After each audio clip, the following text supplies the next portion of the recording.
Today's daf is daf Lamed, and I warn you, it's a doozy of a daf.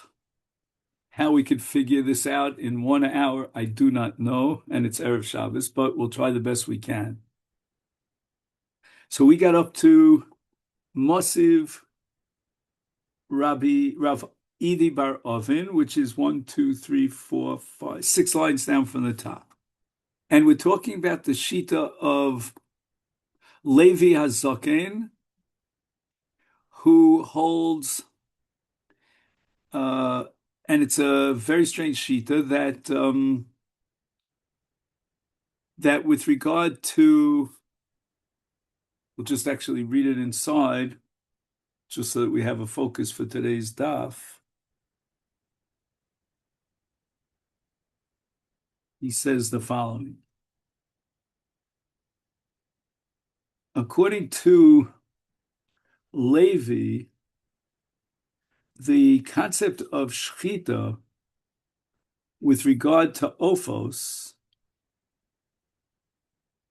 is a very different kind of concept. And basically, the Torah itself says nothing about shchita in ophos, as we discussed yesterday. And just trying to read his language. Just a second. Okay, so that was yesterday's discussion. Now we get to a different dimension of the sugya, and that's called Yeshno l'shchita v'tchila v'atsof, or Ein l'shchita el libasof.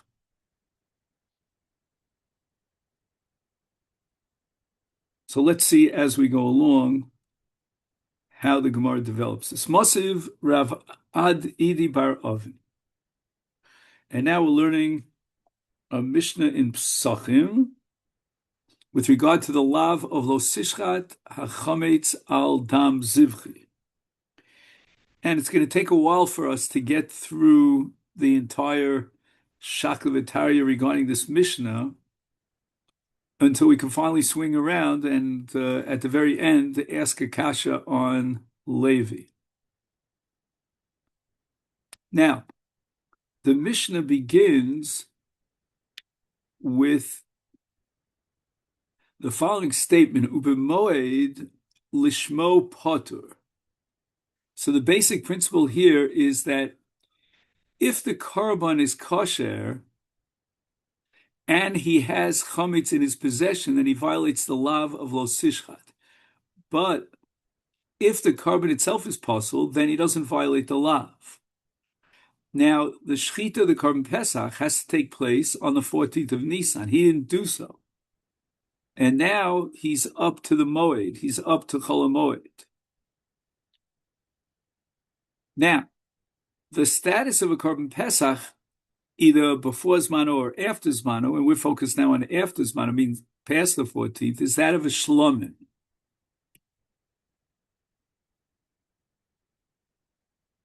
If, on the other hand, he shechts the korban pesach l'shem pesach, and it's already after Zmano, then that's possible. That's the bad news. The good news is that if he shechted it l'shem pesach, which is called l'shmo, then he is exempt from violating the law of lo sishchat, because, as we said before, lo sishchat is only when he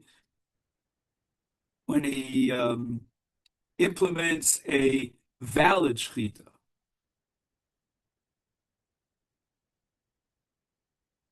Now, shalolishmo, which means that if he had in mind not for the korban pesach, l'shem pesach, but rather he has in mind for a shlamim, so then the korban is kosher, because as we said before, Pesach shalom bismano is a shlamim, and since he had in mind l'shem shlamim, therefore it's a korban kosher b'tor shlamim, and he violates the law of lo sishchat. Again, there's a very basic chiddush here, which is not what the Gemara is going to be focused on, namely that you could violate lo sishchat even for a korban shlamim. So it means that anytime during Pesach that you shecht a carbon and you have whatever carbon it might be, and you have chametz in your possession, you violate this law.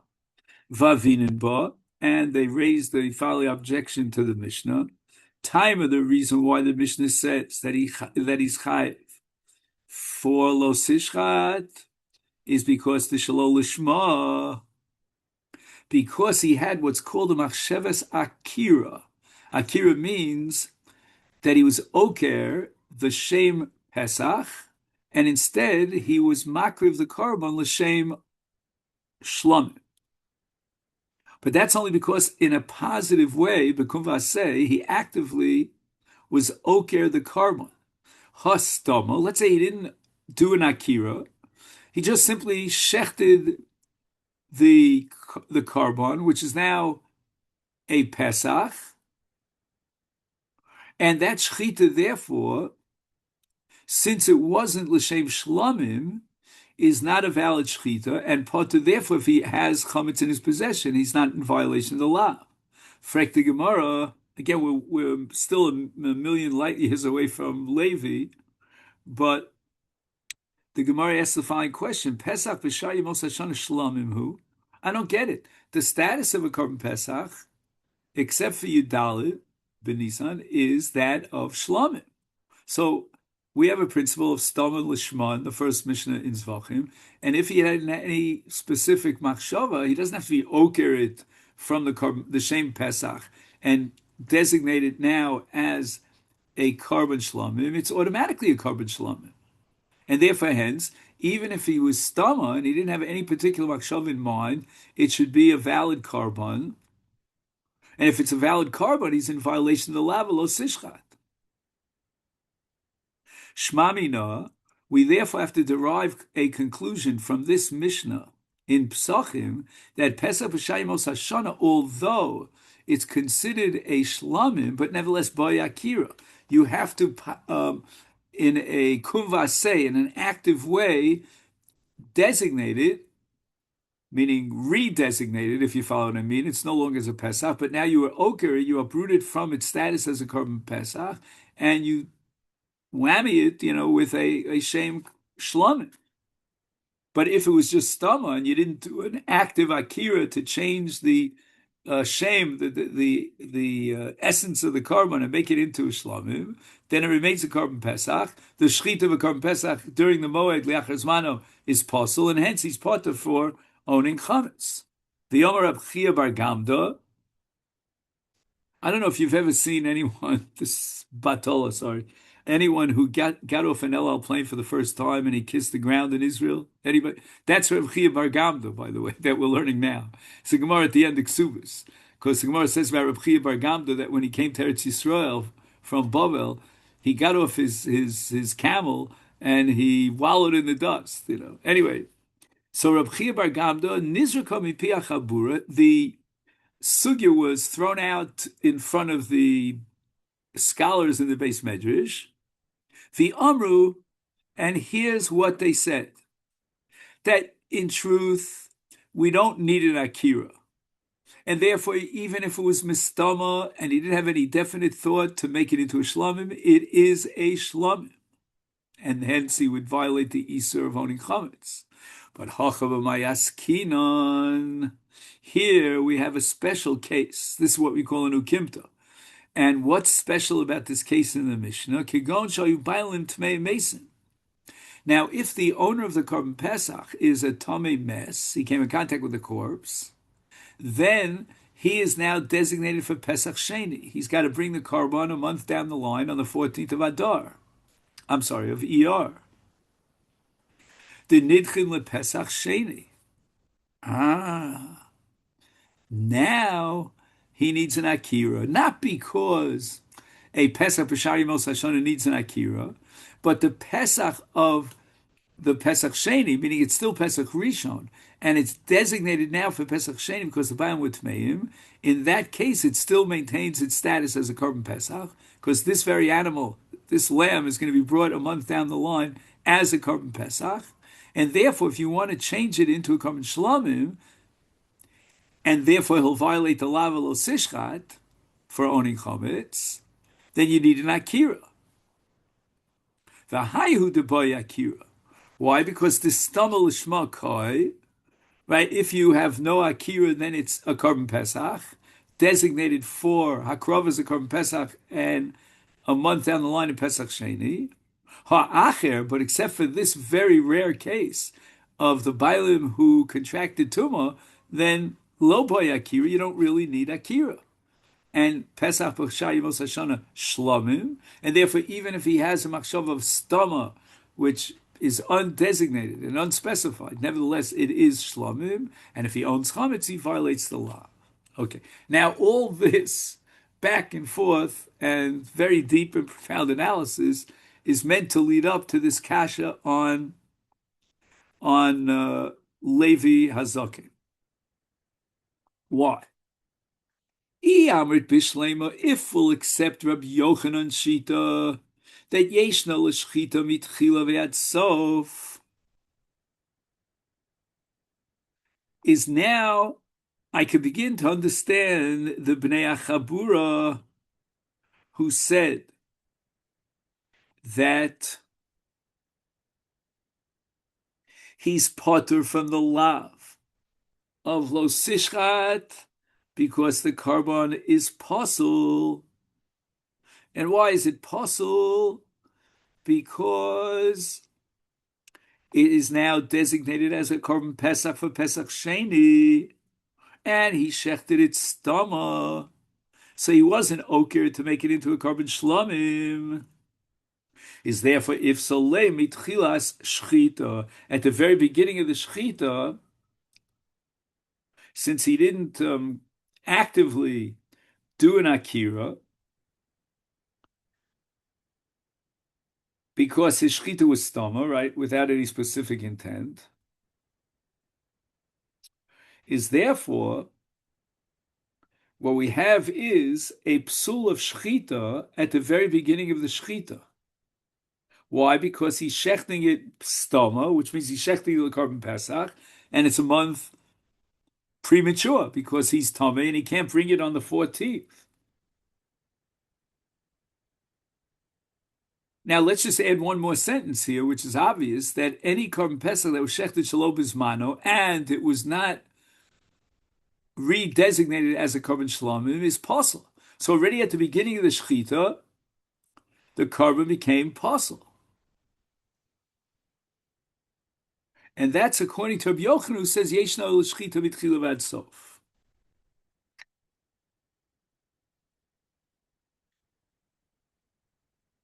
Now,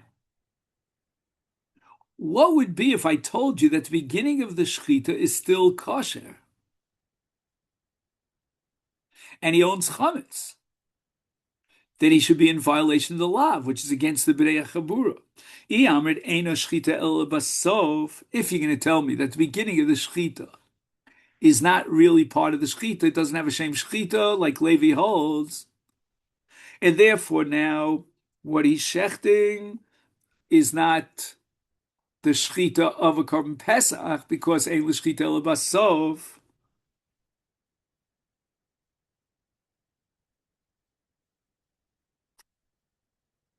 Is came in the shachet beipurta. He starts the shchita,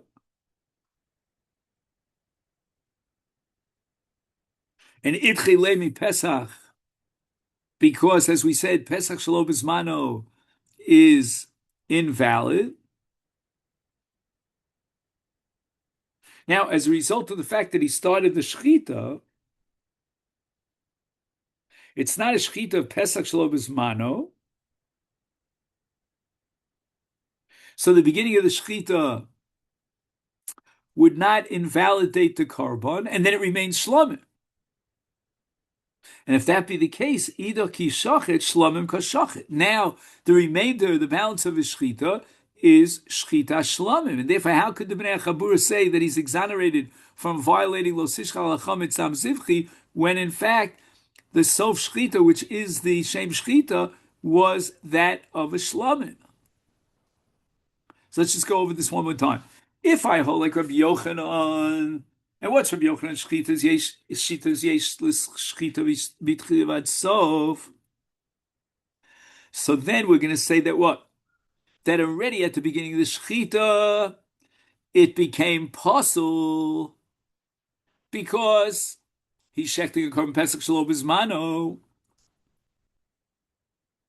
Is then memela he doesn't violate the iser of owning chametz. But if I hold like Levi, namely that ein l'shchita el basof, so then the beginning of the shchita should be considered a shchita of a korban pesach, and it's shelo bizmano. And shchita of a korban pesach shelo bizmano is possible, and therefore he should not be in violation of owning chametz. Amalei Abaye wants to say the following. You want to tell me that the beginning of the shechita, according to Levi, right? According to Levi, is already doche it from korban pesach.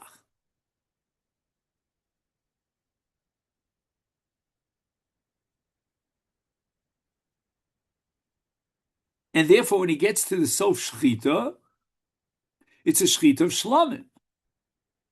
Says Abai, wait a minute, you're leaving out one very important variable. Nehidit chilei pesach. Even though you'll tell me that the beginning of the shechita already, insofar as it was the shechita shem pesach shelo bizmano, is already, how should I say idchi in English? It rejects it from being a korban pesach, but mitvei pesach mi idchi. Right, the halacha is that he can take this pesach, and assuming it's a balmum, he could sell it on the market and use the money to buy a korban pesach. Here, he writes here, a consecrated animal that becomes blemished, that became a balmum, so you can't sacrifice it, but yet it still has that kedusha of that original korban. For example, he doesn't mention it here, but it's also begiz avoda. So there's residue kedusha from the original shem korban, and now you can be poda what we call kodshim shenifsul. What do we do with the money after you poda it? You buy another korban pesach. I don't know. He gets very dramatic. He says there's no greater blemish than that which is caused by the initial severing of the simon. Is therefore theoretically possible to sell the animal before the completion. Oh, this is crazy. In the middle of the shechita, he's going to sell the animal, and the purchase with the money for that pigeon is a replacement pesach. So since the animal has this redemption value, it continues to be considered a designated pesach, and he invalidated the korban at the end of his shechita.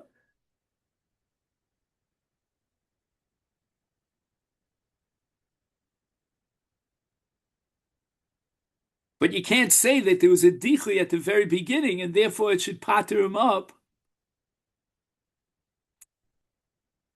from lo sishchat.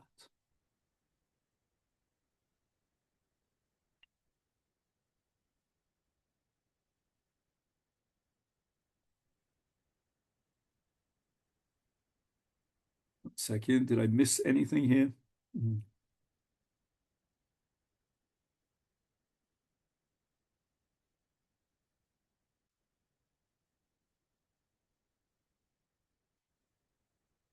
Just one second, let me just get the cheshbon, this just the mathematical calculation. The kasha on Levi was that it was already dochui at the beginning of the shechita, and now the end of the shechita could be l'shem shlomim, and therefore he should be chayav for owning chametz. So Abai is arguing, no, there was no dichui at the beginning of the shechita because he still has the option of being poda it as a balmum, because the beginning of the shechita makes it into a balmum. And if it's not nidche, right? If it's not nidche, then what happens with the sof shechita? The sof shechita would be a shchita psula.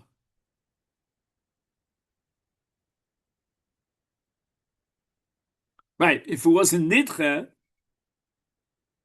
then it still retains its status as designated to Korban Pesach because it could be redeemed for money for a Korban Pesach, and therefore, when he finishes the shechita, that's going to be possible because since it still retains its status as a Korban Pesach, and now he shechted it shelo b'zmano, therefore he's potter because of psul shechita from owning chametz.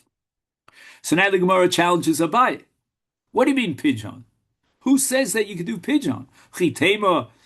After all, I'm going to argue the following: Boy hamod v'arocha.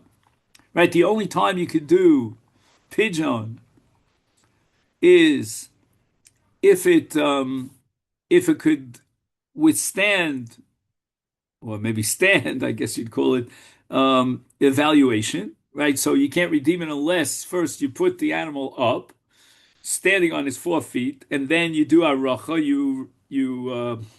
You evaluate the market value of the animal. This is based on a parsha in Vayikra Chaf Zayin, and this is impossible. You can't stand up the animal, right? And wait, I left out the punchline. And there's no redemption unless it is after Hamad of Haracha. In other words, you have to evaluate its value before you can redeem it. And it's got to be standing. That's the key. That's based on a pasuk. Oh, he shall stand the animal for the Kohen. Okay, I hate when he brings it in English, but anyway. But Tanan, and we learned in the Mishnah in Masechta something or other. He doesn't tell you which Masechta it is, but anyway, Shachat ba shnayim orov shnayim vadayin hi mefarkeses harei hi kechaya lechol dvareha.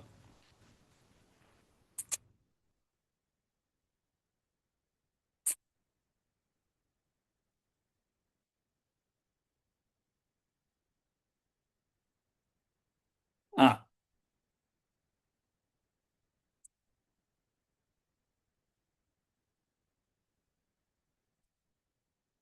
ah. So the Gemara now is defending Levi through the channel, the analysis of Abaye. And the Gemara is suggested to refute and reject Abaye because we buy Hamad of Arocha, and now the animal, there was a shchita on the animal. So the Gemara quotes a Mishnah, which I'm not sure where the Mishnah is, probably later on in Menacha, in Chullin. For some reason, I don't know, he doesn't tell you where the Mishnah is.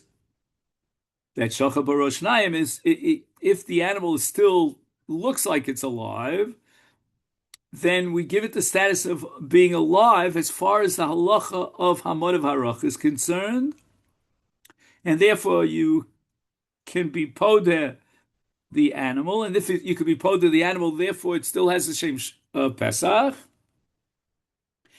and therefore at the end of the shechita you passel it up because it's Pesach Shelo B'zmano, and therefore you're potter from owning chametz. Omer Rabbi Yehuda Marav Hashoche b'shnayim v'shloshim makomos. Okay, I was hoping the sugi gets a little easier, but it doesn't. Okay, shchita ksheira. So this is a statement in the name of Rav. We'll explain it in a minute. And Shmuel says, no, no, no, no. Be'inan shchita b'faras v'lech. This is not a kosher shchita.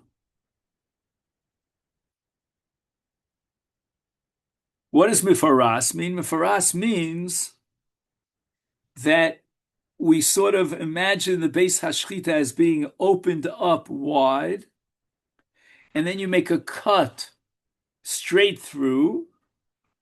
But here, you shechted it in 2 or 3 places, and it's not a shchita mefaras, and therefore, says Shmuel, it's possible.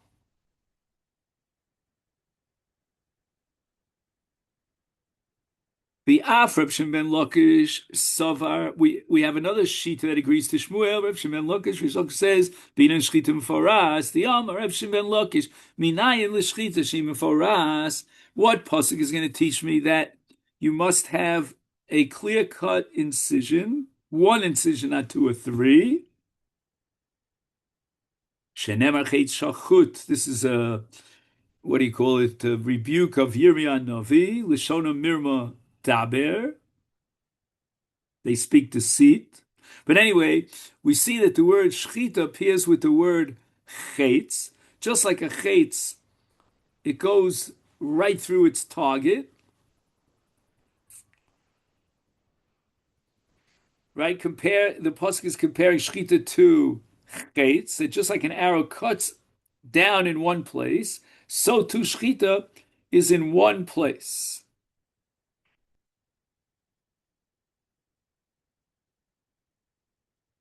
Masiv Rabbi Elazar. Rabbi Elazar is going to ask a kasha now on Shmuel and Reish Lakish. Shnayim ochsim v'sakim v'shochtin. Afilu echad l'mal v'echad l'mata. Right, so you have two people shechting the simonim. One is on top, shechting downwards. The other is on the bottom, shechting upwards. Obviously, the knives will be slanted in such a way that both cut in different places. Shchitasuk shera, my holeka shchitim faras. If they're shechting in two places, according to Shmuel, it's not a kosher shchita. How then could the Mishnah establish that it's a kosher shchita? Rabbi Yirmiyah, Mishnah seinu b'sakin echad u'shnei b'nei adam. We're not talking about two people each holding a knife and slaughtering in two different places, but rather we're talking about two people are holding on to one knife. And therefore, there's only one makom shchita. There's only one incision in one place. Gemara rejects it. Amalei Rabbi Abba ihachi hainu ditani Allah. Right, on that Mishnah, which is later on here, we have a brayso that says Ein choshin sheba yitrafu zeh al zeh. I don't get it. What do you mean Ein choshin sheba yitrafu? What's the chash here of treifa? I mean, if you have two people cutting from two different places, one on top and one on the bottom, then I could understand very well that there may be a problem of treifa because one of the slaughterers might cause the animal to be a treifa. Meaning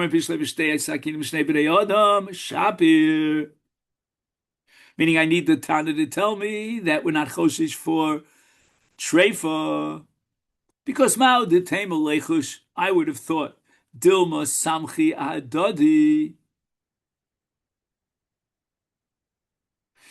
Now that's very interesting, Samchi Adadi. When you have two people shechting in two different places with two different knives, then psychologically each one might rely on the next one. So one of them began his shechita, the other one thought for sure he shechted the animal, but really it became a treifa because he never completed because he thought that the other guy was going to complete the shechita. Now I need that Mishnah to tell me, no, we're not choshish. That, this one relied on the other one and he shechted less than a row of the simon. If they're in cahoots and the two people shechting with one knife, then ein choshin shema yitrafu. If you have any chash when two people are shechting with one knife, it's not treifa. It's not like one is relying on the other, but rather they might be what's called drisa. They might be pushing down the knife because of the weight of the two people, instead of doing what's called holach and hava. The Brisa should have said, you know what? Maybe we should be concerned for drisa. They'll press the knife into the neck. And therefore, Omar Rabbi Ovin, indeed, I have to change the language of the Tana. Ein choshishin shema yidrasu zelzeh.